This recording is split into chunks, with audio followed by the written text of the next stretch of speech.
वो कहते हैं कि 6 बजे के बाद जब वोटिंग ख़त्म हो गई उसके बाद 5% और वोट पड़ गए।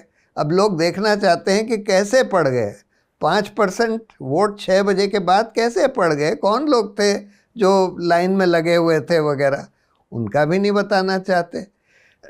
तो क्लियर है, देखिए ये तो अब सब पूरा देश समझ गया है कि इलेक्शन कमीशन जो है बिल्कुल बीजेपी के एजेंट की तरह काम कर रहा है।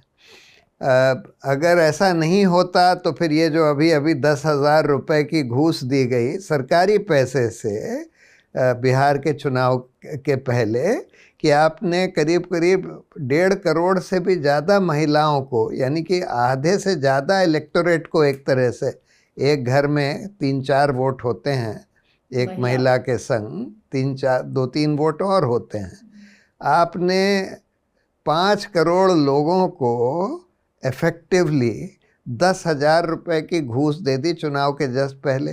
इलेक्शन कमीशन ने कुछ नहीं करा उसके बारे में, उसको रोकने के लिए, जबकि जब तमिलनाडु में ऐसा कुछ करने की कोशिश करी गई थी तो तुरंत इलेक्शन कमीशन ने ऑब्जेक्शन उठाया था। तो ये देखिए, ये बिल्कुल क्लियर हो गया है कि जितना भी मॉडल कोड ऑफ कंडक्ट का वायलेशन रूलिंग पार्टी यानी बीजेपी की तरफ से हो, उनको बिल्कुल अनदेखा किया जाएगा। सिर्फ जो ऑपोजिशन का वायलेशन है उसी को देखा जाएगा।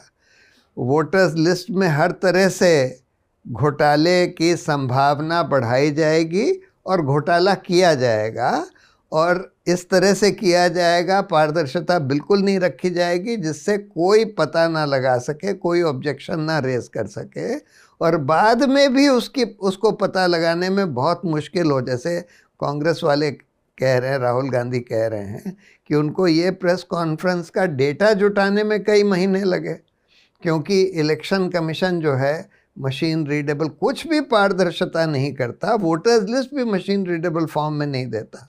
तो बहुत मुश्किल से मैनुअली सर्च कर करके उन लोगों को ये डेटा जमा करना पड़ा।